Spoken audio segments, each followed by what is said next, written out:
tu sors le charger. Sorry.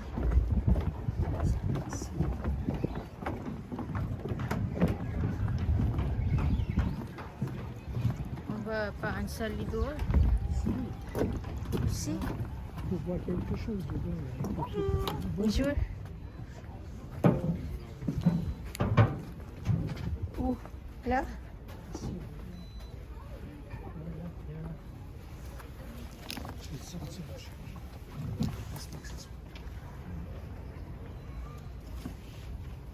Because it's too late to change your mind. So otherwise you have to swim and it's cold. Bonjour à tous, bienvenue à bord de Sardaigne. J'ai commencé en anglais mais je crois qu'on a plus d'étrangers que de francophones à bord de ce bateau aujourd'hui. Donc c'est pareil, de toute façon je vous ferai les mêmes commentaires dans les deux langues. Donc je vous présente Hugues, notre pilote, qui va d'abord nous emmener jusqu'au pont de Pierre. On va aller voir d'un petit peu plus près le plus vieux pont de Bordeaux. On fera demi-tour devant ce pont de Pierre, on ira passer sous le pont Jacques Chaban-Delmas et on ira jeter un coup d'œil sur un troisième pont, le pont d'Aquitaine, avant de faire une nouvelle fois demi-tour. Less, but since the late August, we had 4-5 boats like this back in Bordeaux. So this is, we are limited in Bordeaux. We can welcome 265 meters long boats maximum because we have a challenge. Place des Quinconces, elle est connue à Bordeaux comme étant la plus grande place d'Europe. C'est la réputation. Ça a dû être vrai à une époque.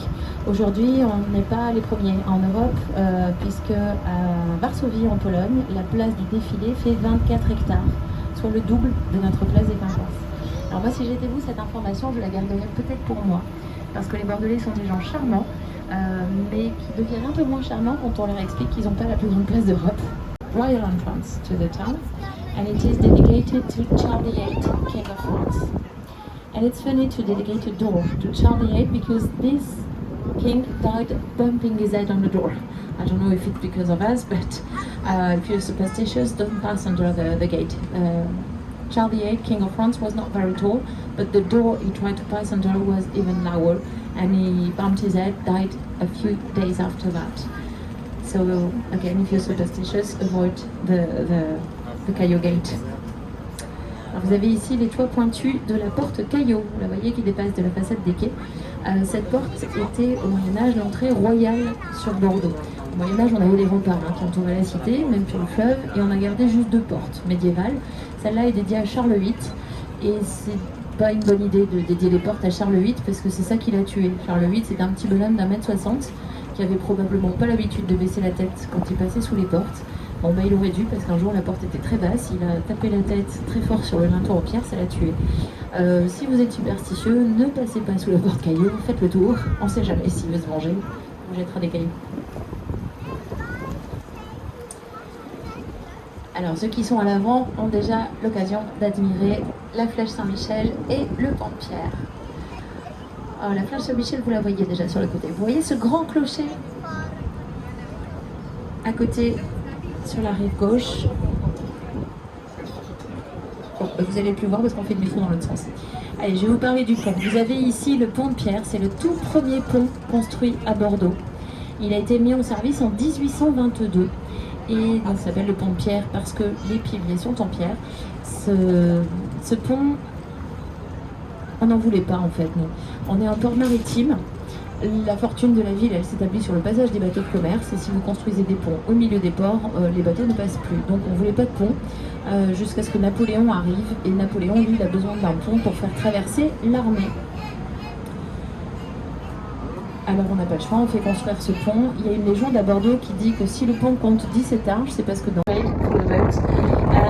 building a bridge in the middle of the port is blocking the navigation. So no bridge was wanted here until Napoleon came here at the beginning of the 19th century. He needed the bridge to cross the river to go to make war to Spain. And to cross the river with the army by boat, it was taking too much time.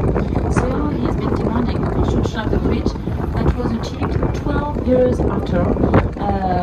And there is a local legend that says that the 17 arches of the bridge stands for the 17 letters of Napoleon Bonaparte. So this is a legend. The reality is a bit different. The original project counted 19 archers and it was modified, but for stability reason. In reality, it has nothing to do with the emperor. So it is called the stone bridge because the pillars are made of stone. Under each tower, you have 220 wooden stilts, some 10 meters deep inside the bottom of the river to give stability to the bridge. And the upper part is lighter, made of